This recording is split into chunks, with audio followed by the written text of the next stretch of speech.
Oh, hey, gang. What's happening, man? Well, my wife kicked me out of the apartment because the baby was sleeping, so I'm just walking the streets trying to peer into people's apartments, Oh, it's nice. see what they're up to. So that's why she kicked you out. Yeah, I'm yeah, sure. yeah.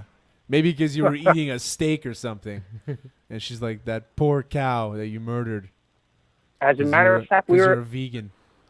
at Love today doing a photo shoot for an upcoming article in the Montreal Gazette concerning my new role as ambassador and spokesperson for the Montreal Vegan Festival coming up September 21st and 22nd at Yeah. Palais Congrès. I'm going to be there. I'm there.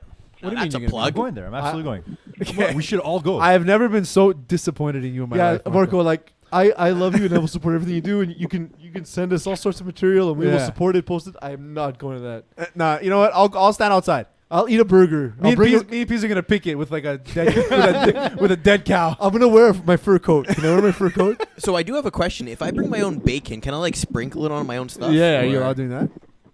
You can feel free to, we're not judgmental. As long as you don't catch a group of renegade, pushy, tree-hugging, hippie vegans, then you might be in we don't trouble. like those ones. Yeah, those ones. They can suck my ass, and my ass is not Hey. vegan. That's true. That's true. I actually, I don't know if you did the 21andMe test. I did it. It said my ass wasn't vegan. Oh, there you go. My ass is a vegan. Marco, your ass is vegan, or did you choose it to be? Because you can choose anything you want. Yeah. I've tossed quite a bit of salad during my lifetime, so I consider myself a vegan for a long time, even though There it's you only go. been a couple of years. So I wouldn't doubt the results would come back that say, hey, this guy's a vegan, baby. Yeah. There you go. That's some vegan sperm right there. Marco, we wanted to have you on a couple weeks ago. We've but actually still- tried to have you on like 17 times Yeah. since the first time you came on. We've been harassing you. It's been kind of awesome. Yeah. But we want to talk to you specifically because you recently retired from the CFL, and we saw Andrew Luck having an untimely retirement. I just wanted to know what your thoughts were when that news broke, and how you felt, and seeing as you're sort of like a person in a similar situation. Well, first of all, I think it was disgusting that the fans in Indianapolis booed him as he walked off of the field They're trash people. after the news began to spread. I mean, what he did for that franchise, everybody thought when Peyton Manning left that it was going to be the end of the Indianapolis Colts, and then Andrew Luck shows up, takes over, and delivers and performs. But, for him to make that decision, and I know it wasn't easy. Anybody who's played the game for several years, and even those who haven't had the privilege of playing it at the professional level, they know that when your heart's in it and it's all you want to do, it's fantastic. But the minute you start doubting it and you feel like you need to step away, I mean, that's a decision that you got to make on your own. You've been very vocal about the concussions you had while you played, and like you said, it for sure plays a fucking huge role in your head, man. It's like, am I gonna get another one? I have kids. It's this whole fucking thing you're playing with, and what's more important at that point? Absolutely, and as much research that's coming out on CTE and the effects of head and brain injuries, repeated ones at that, it's scary not knowing what the future holds. Right now I feel fantastic. I wake up in the morning and I feel great, and I play with my kids and I run around with them, and I can go to work and I can concentrate on the stuff that I'm doing. But who knows, in 10, 15, 20 years, do I regret what I put myself through? Absolutely not. And if you ask the same question to Andrew Luck, I think he'd have the same answer. Yeah. But at the same time, you got to look out for numero uno in the long run, and that's yourself, regardless of what anybody else thinks. And I think one of the best storylines coming out of all of this is the Colts allowing him to hang on to some of that bonus money when they had every single right, to ask for him to pay that back. But they recognized what he did for that franchise, what he meant to that franchise and the people of Indianapolis. And I think that was an extremely class move on their part. So, Marco, you're for those who don't know, Marco Brouillette's also a lawyer. A lawyer. Do you think them allowing both him, true? do you think the Colts allowing him to keep part of that bonus was sort of like a settlement to not come after them later on because of how some of his medical situations were handled during his professional career? That's conspiracy theory Terry right there, but I would never say that.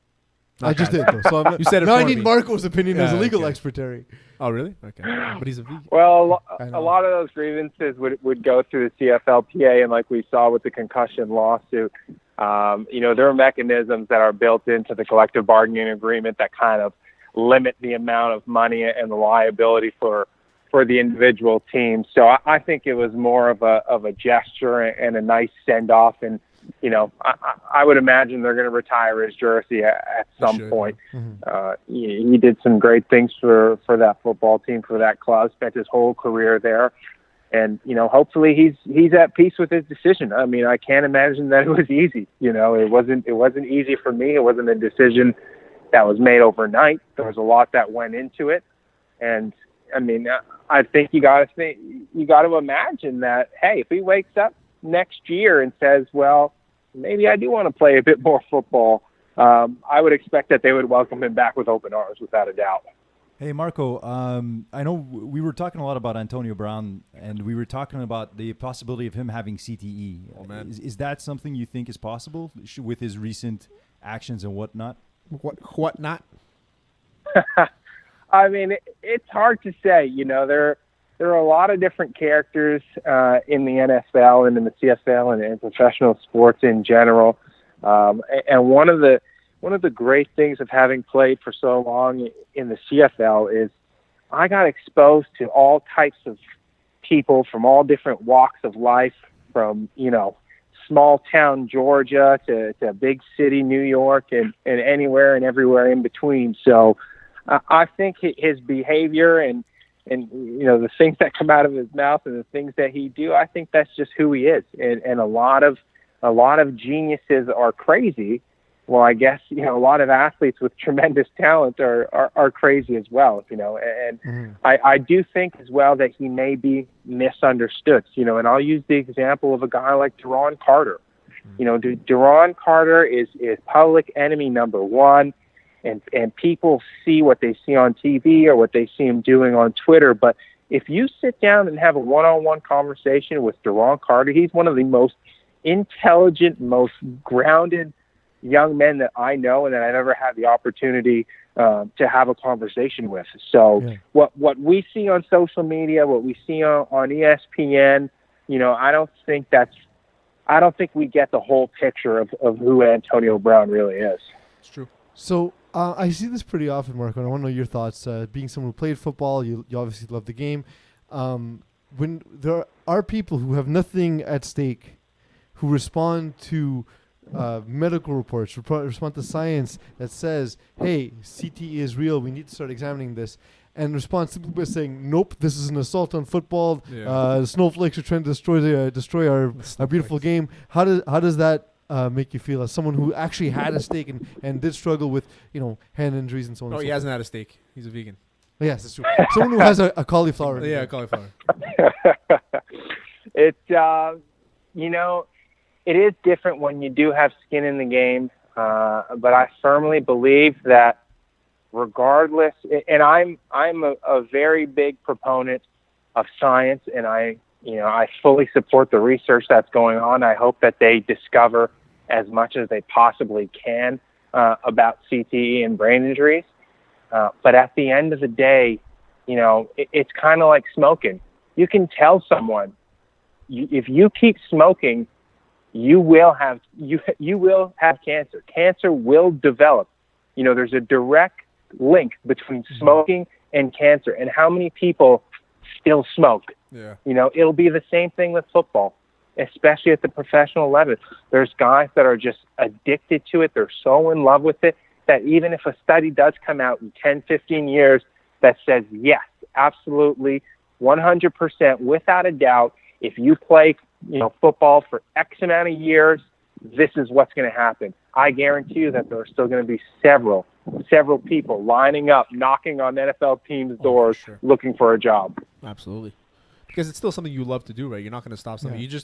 You just got to be careful, man. That's it. And maybe, start hitting it later. Like I know here in Quebec, there's they dress up the full equipment, but they play flag football until I think it's about the age 7 or 8. It's Canada-wide now. It's Canada-wide now. So, I mean, little things like that to limit the heads. But then I watch, like, Netflix documentaries with kids from Florida or whatever, and they're destroying each other at 6 years old. They also make great football players, by the way. Yeah, they do. Antonio Brown is one of them. There you go. Hey, it's a different mentality down there. I can tell you that. I mean, I've been around it. I've spoken to guys, and I don't think it's a toughness issue. I don't think it's coaches that don't know what they're doing.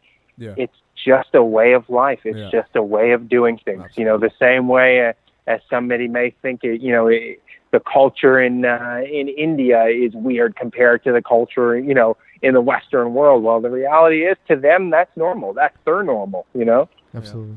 Marco Brouillette joins us on Hot Sauce Sports. Of course, if you like this interview and others like it, remember you can watch, like, and subscribe. Marco, being a vegan now, and you said you have that festival coming up. You're the chairperson for this event. What is the event again, and when is it? It's the Montreal Vegan Festival coming up September 21st and 22nd. It's going to be at Palais des Congrès in Montreal. Entrance is free for the whole family. There's going to be a bunch of kiosks, culinary demos. I'll be giving a conference alongside several other people giving conferences, as well as a panel. I'll be on a panel of athletes, of vegan athletes, including George Larac, as well as, if you can head out on, if anybody's on Instagram, check out the Badass Vegan. He'll be there as well on the panel, and we're just going to be talking all things vegan. And I think it's a great opportunity for even guys like you, who dream of tomahawks and ribeye steaks every single night. Just to go out and see what it's all about.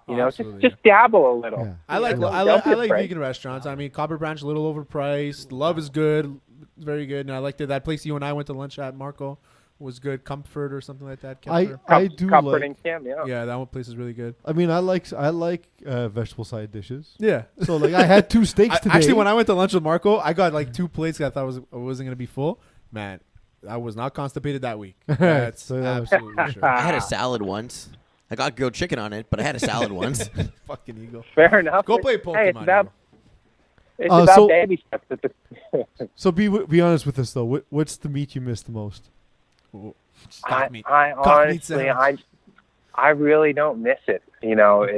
But even when I Also, did you're gonna lie eat to it, us. That's fine. That's fine. That's why I said you before. should have He's started a by liar. saying, "Well, I'm gonna lie to you guys." He's a liar. He said it before. No, when I used to eat it, I didn't eat it because I craved it or I enjoyed it. I ate it because I firmly believe that in order for me to enhance my athletic performance, in order for me to be healthy and build muscle and be able to train at the rate I was training at, I needed, my 8-ounce grilled chicken breast. Yeah. I needed my extra lean ground beef. But the reality of it is, I didn't, and I don't. And, at this point, if I ever do get craving, I mean, I've always been a huge pizza guy and a huge ice cream guy. There's replacements for all of that. There's vegan cheese. There's vegan pepperoni. Don't Ben say and Jerry's. vegan this, vegan that. Make another word. Plant-based. Call it Maybe fufu. vegaroni? Yeah.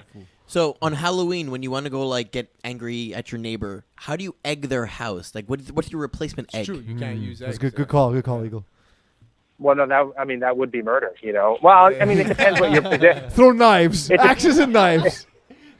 It depends what your position is with Roe v. Wade and whether a fetus has rights or not. But we won't get into that right now. That's a whole other podcast. Well,